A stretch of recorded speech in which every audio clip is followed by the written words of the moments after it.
Assalamualaikum warahmatullahi wabarakatuh. Bismillah, alhamdulillah, wassalatu wassalamu ala rasulillah, la hawla wa la quwwata illa billah, amma ba'd. Puji syukur kehadirat Allah subhanahu wa ta'ala atas semua limpahan karunia nikmatnya. Salawat serta salam mari kita selalu aturkan kepada Nabi kita Muhammad sallallahu alaihi wasallam. Mudah-mudahan tempat duduk kita ini adalah salah satu di antara raudhah min riyadil jannah, yaitu taman-taman di antara taman surga, di mana Allah mencurahkan rahmatnya, menaungkan sayap-sayap malaikatnya, dan menyebut nama kita satu persatu di hadapan para malaikat yang mulia. Amin ya rabbal alamin. Para jamaah sekalian, kemarin bahasan sampai napa, Pak? Perang napa? Perang Tabuk, nggih, perang Tabuk. Yaitu perang di mana saat itu musim panas. Sebentar lagi panen. Belum punya bekal untuk keluar. Perbekalan bahan makanan. Nah, untuk memenuhi kebutuhan pasukan inilah kemudian Nabi mengadakan penggalangan dana. Dan para sahabat sangat antusias dengan penggalangan dana ini. Jadi apapun yang di rumah yang bisa mereka ambil dan itu bermanfaat untuk perbekalan perang, mereka ambil. Bahkan sampai beberapa kali pulang ke rumah ada apa diambil. Kemudian karena masih kurang, Nabi mengatakan barang siapa yang mau menyumbangkan hartanya untuk kepentingan pasukan ini, maka balasannya adalah surga. Kembali pulang, cari-cari apa yang bisa diambil. Maka mulai dari ada orang yang bernama Abu Uqail, ini hanya bisa menyumbangkan segenggam kurma. Karena memang di rumahnya hanya ada itu yang kira-kira bisa bermanfaat untuk pasukan ini. Jadi yang paling kecil, ada seorang sahabat yang bernama Abu Uqail, ini hanya segenggam kurma. Kemudian ada sahabat Abdurrahman bin Auf, ini yang biasanya kita kenal dengan kekayaannya, karena perdagangannya. Jadi Abdurrahman bin Auf itu seorang pedagang ulung. Masuk Madinah tidak membawa apa-apa. Sebulan berikutnya beliau sudah menghadap Nabi dan mengatakan, saya sudah menikah ya Rasulullah dengan wanita Madinah dengan mahar emas seberat biji kurma. 1 bulan. Luar biasa. Kemudian ada Umar bin Khattab. Sayyidina Umar ini datang dengan membawa separuh hartanya. Kemudian ada lagi Sayyidina Abu Bakar datang dengan membawa seluruh hartanya. Luar biasa. Kemudian ada Sayyidina Utsman bin Affan yang menyumbangkan 1000 dinar. Berapa kemarin Pak 1000 dinar? Jadi 1 dinar itu sekitar 4 sampai 4,5 gram emas gitu. Kalau dibuat 4 kemudian 500.000 gitu, 1 dinar berarti berapa? 2 juta. 2 juta kali 1000 berarti 2 miliar. Langsung nih uang cash 2 miliar berupa kepingan dinar. Kemudian 900 unta disumbangkan beserta dengan perbekalannya sekaligus peralatan perangnya. Ini disediakan untuk orang-orang yang ingin berangkat perang tetapi tidak punya bekal, tidak punya kendaraan. Maka menggunakan kendaraan dari Sayyidina Utsman ini. Kemudian 100 ekor kuda. Itulah yang disebabkan oleh Sayyidina Utsman bin Affan dalam perang Tabuk ini yang disebut dengan Jaisun Usra. atau pasukan yang dalam keadaan kesulitan. Nah, pertanyaannya Bu, Sayyidina Umar separuh, Sayyidina Abu Bakar seluruh hartanya. Kemudian Sayyidina Utsman 1000 dinar, 900 unta, 100 kuda. Kira-kira jumlahnya ini, kalau dibandingkan antara Sayyidina Utsman dengan Sayyidina Abu Bakar, kira-kira besar mana, Pak? Besar Abu Bakar. Jumlah nih, ternyata jumlahnya lebih besar punyanya Sayyidina Utsman. Jadi walaupun semua hartanya,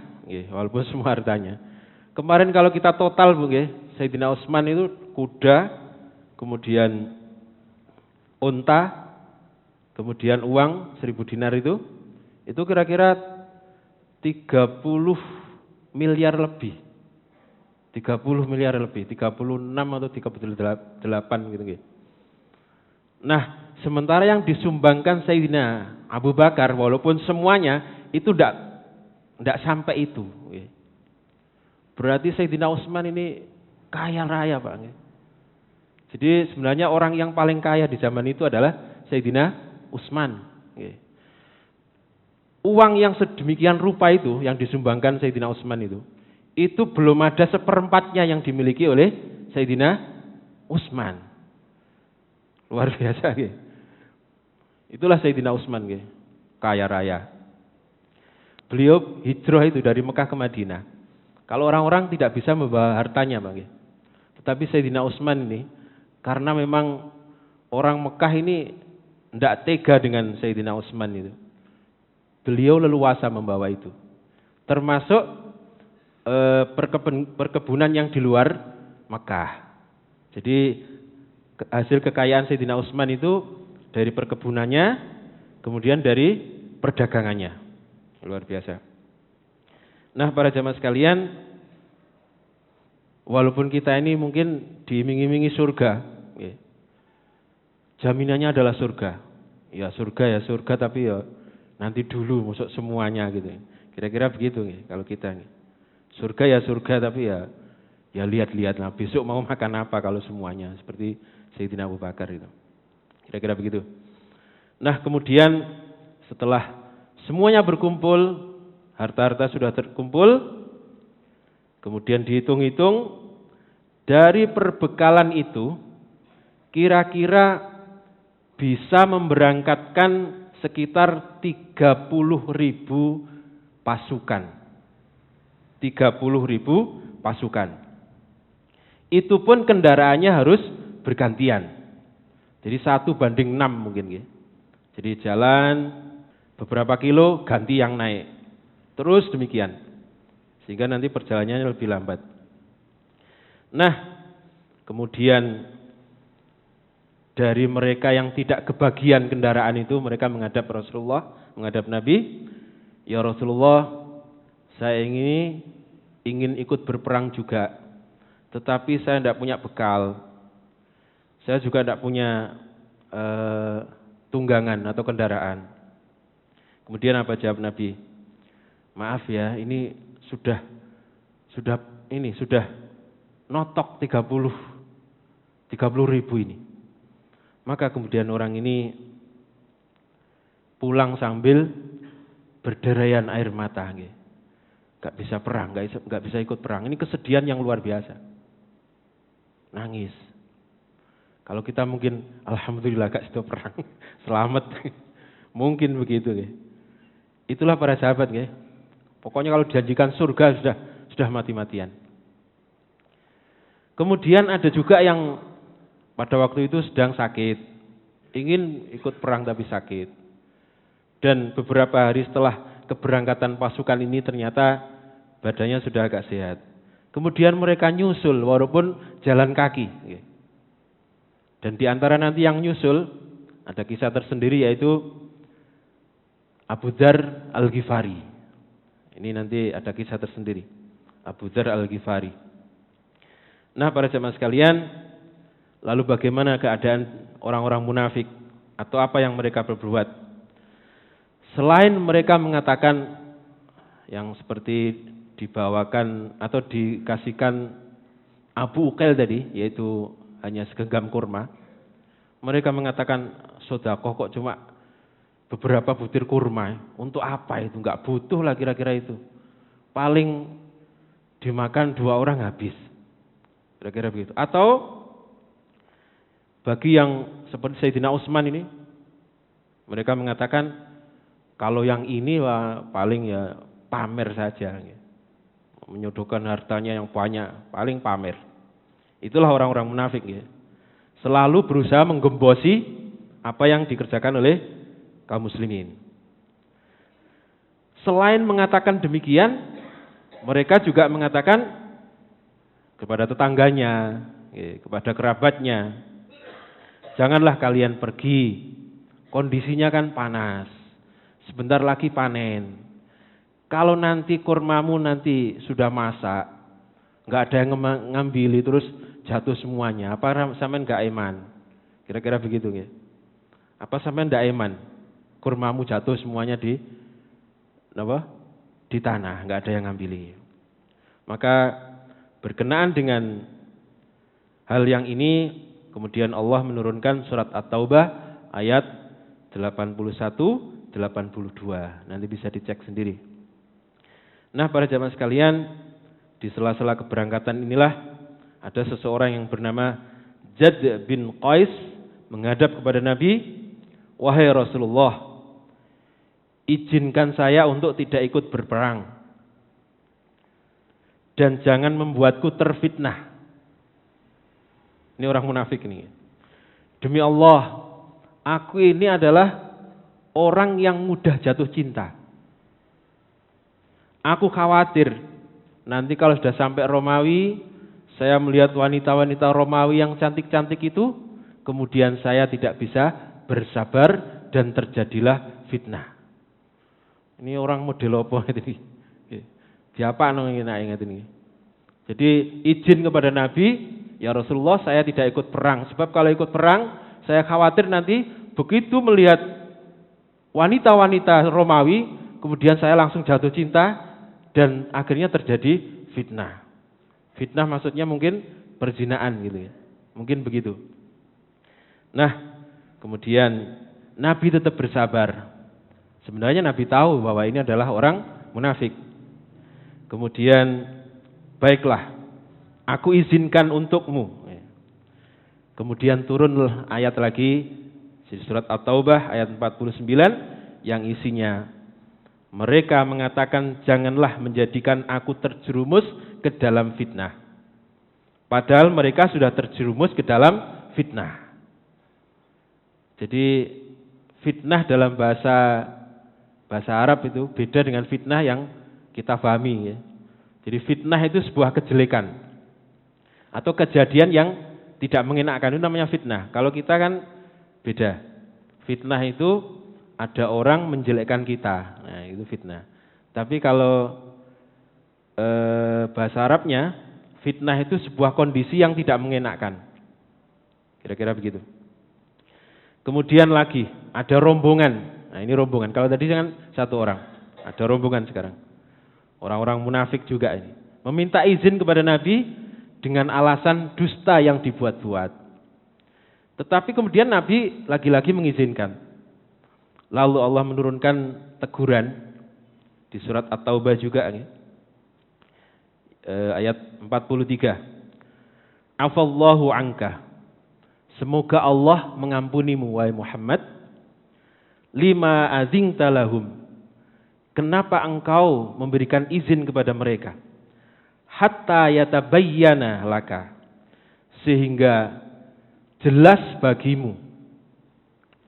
Alladzina shadaqu, orang-orang yang benar, wa ta'lamal kadzibina, dan kamu ketahui orang-orang yang berdusta.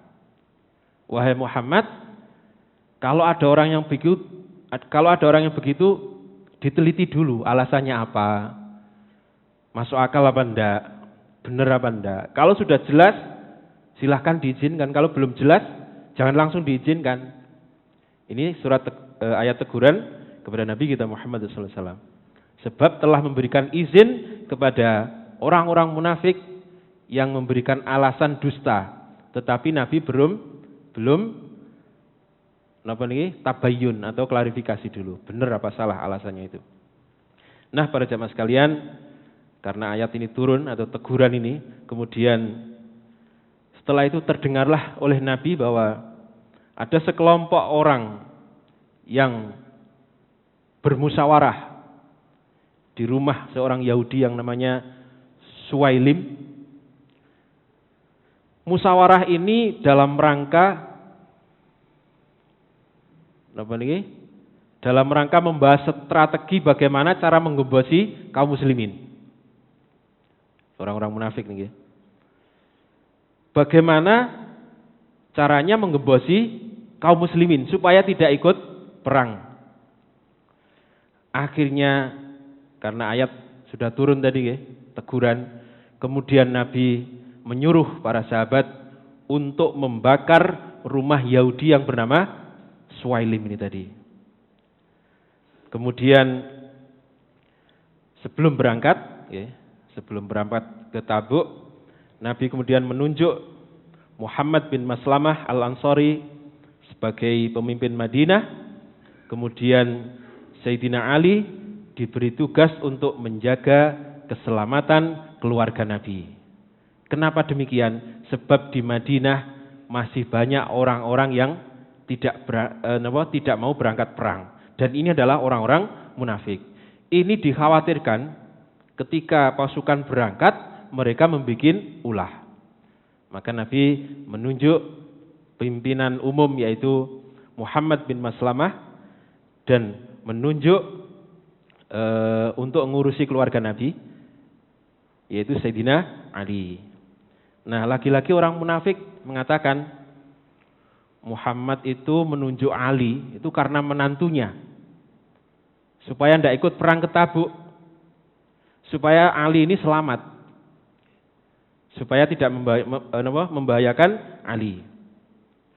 Mendengar ini, kemudian Sayyidina Ali menyusul Nabi dan mengatakan, wahai Nabiullah, mereka menyangka tidaklah engkau menyuruhku tinggal di Madinah kecuali karena engkau mengkhawatirkan keselamatanku atau karena hubungan kekerabatan.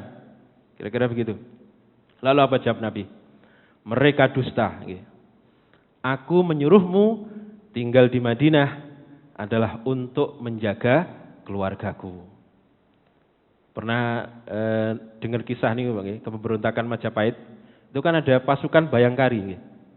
Pasukan yang khusus menjaga keluarga Kedaton. Nah, kira-kira tugas Sayyidina Ali itu seperti itu.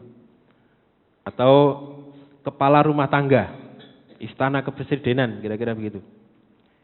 Itulah tugas daripada Sayyidina Ali.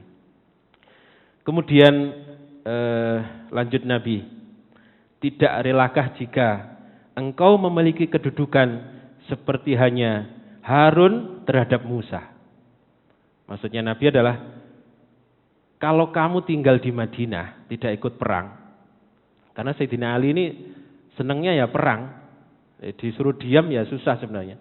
Tetapi karena disuruh Nabi diam atau tinggal di Madinah, ya terpaksa harus mengikuti.